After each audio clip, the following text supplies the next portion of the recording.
Prezidentin mətbuat xidmətinin keçmiş rəhbəri Azər Qasımovun həyat yoldaşına məxsus QHT-nin maliyyələşdirilməsi dayandırıldı. Bu hakimiyyətdə təmsil olunan iri məmurların əksəriyyətinin həyat fəlsəfəsi beləcə acgözlük nüanslarından ibarət bir bütövdür.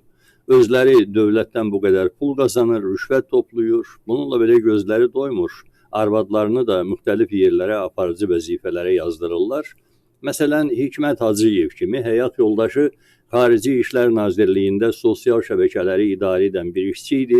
İndi isə Sokarda departament rəhbəridir, maaşı da paketlə birlikdə 50.000 manatdan çoxdur. Bir müddət əvvəl hakimiyyət mediasında vəzifədən qovulan Prezidentin mətbuat xidmətinin rəhbəri Azər Qasımovun həyat yoldaşının Azərtac Dövlət İnformasiya Agentliyindəki işindən çıxarıldığı bildirilmişdi. Bugün isə tamamilə yeni bir faktın üstü açıldı. Sən demə, Azər Qasımovun həyat yoldaşı Aytən Qasımova həm də QHT rəhbəri imiş. İllərdir dövlət işindən maaş almaqla yanaşı, QHT yaradıb oradan da dövləti sağırlarmış. Aytən Qasımovanın rəhbərlik etdiyi QHT belə adlanır, Mədəni İnkişafa Dəstək İctimai Birliyi. Əslində bu təşkilatın heç bir ciddi işi yoxdur, lakin qeyri-hökumət təşkilatlarına Dövlət Dəstəyi Agentliyi bu xanıma 10 minlərlə vəsait hədiyyə edib. Agentliyin rəhbəri Azər Qasımovun nüfuzundan qorxaraq ona istədiyi maliyyə dəstəyini verməklə yanaşı, bütün tədbirlərini də özləri yerinə yetirib. Faktiki olaraq Aytən Qasımova oturduğu yerdə pul qazanıb.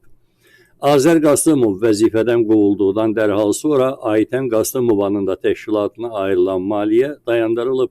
Yaxın günlərdə digər məmur övladlarının və həyat yoldaşlarının yaratdıqları QHT-lərə verilən yardımlar barədə də ayrıca söhbət təqdim edəcəm sizə.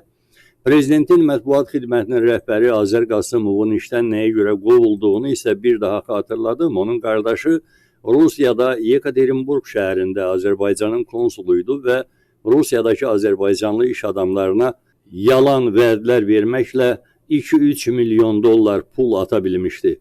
Onlara söz vermişdi ki, Azərbaycanda böyük tender layihələrində geniş imkanlar yarada bilər, çünki qardaşı prezidentin qulağının dibində oturan şəxsdir. Açığı o zaman da sahibkarların bu sadəlövhlüyü məni təəccübləndirmişdi. Ən azı bir neçə xüsusi məqamı bilməkləri gərək idi. Birincisi, İlham Əliyevin mətbuat xidməti rəhbərinə və eləcə də onun hansısa tövsiyələrinə ehtiyacı yoxdur. İkincisi, İlham Əliyevin ümumiyyətlə mətbuata ehtiyacı yoxdur. Azər Qasımov da onun yerinə qoyulan başqa bir xidmət rəhbəri də elə-belə protokol yerini doldurmaq üçündür. Hər halda bu sadə gerçəkləri bilməyən sahibkarların soğan kimi soyulması da görünür zərurət idi ki, bu müqəddəs missiyanı Azər bəyin qardaşı uğurla həyata keçirə bilmişdi.